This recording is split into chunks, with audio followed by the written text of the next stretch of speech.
You're looking at the alpha dog. There ain't a doubt at all. The iron paw. I stare down at the welcome mat, and though I see nothing, I know the thing that lives at the bottom of my stairs is watching me too. I know its gauzy white eyes never blink, and that its teeth, thin and too long for its mouth, extending far past its leathery lips, cannot smile, but I feel as if it's grinning at me. I know its gaunt, lanky limbs are curled and crouched around its small body, waiting to lunge the second the light is out. I know it isn't real. If it was real, I'd be able to see it. But even as I remind myself of this, I leave the light on. You see, I made him up, the creature that lives at the bottom of my stairs. I've always had an active imagination. Many children create monsters or imaginary friends with rules. A man who runs beside the car but can only run in the shadow of the vehicle. Or a ghost who befriends you but is invisible to anyone older than you.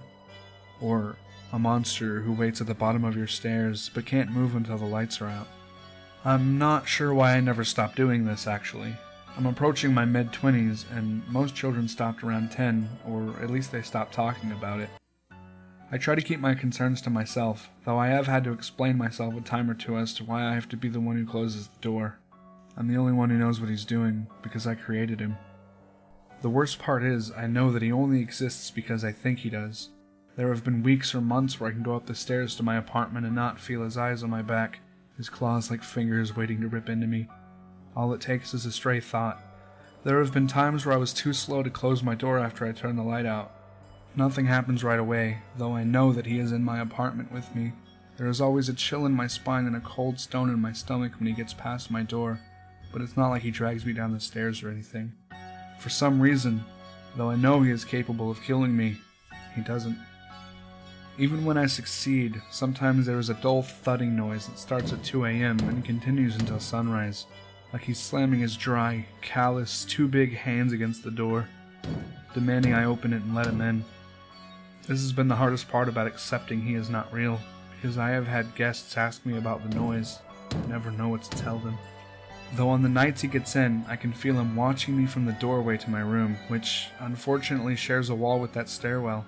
He sits in the same spot all night, breath wheezing out of his squished, bat-like nose, body twitching and contorting as he runs his clawed fingers over his face in anticipation.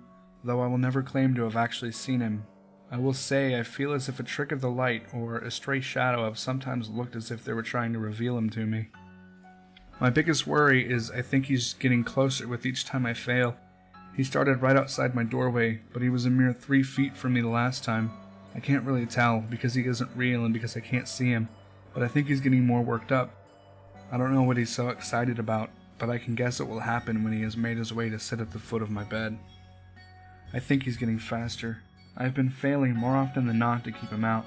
It won't be long now before he reaches his goal, whatever that goal is. Maybe it's to torment me and feed off my fear of what he'll do next. If that's his goal, he's succeeding. It's killing me. I can't sleep knowing he's there.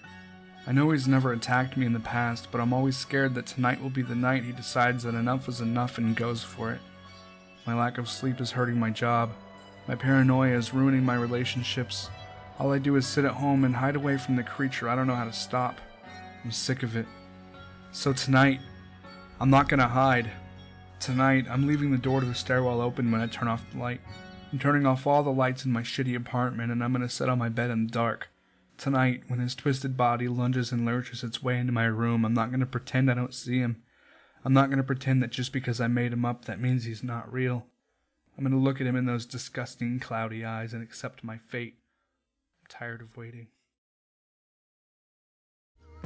That's what you get for trying to mess with the alpha dog. There ain't a doubt at all. The iron paw laying down the law loud and raw. Forget the judge, got the gavel and the outfit on. Step in the room and they hit the gong to announce it all. Alpha dog.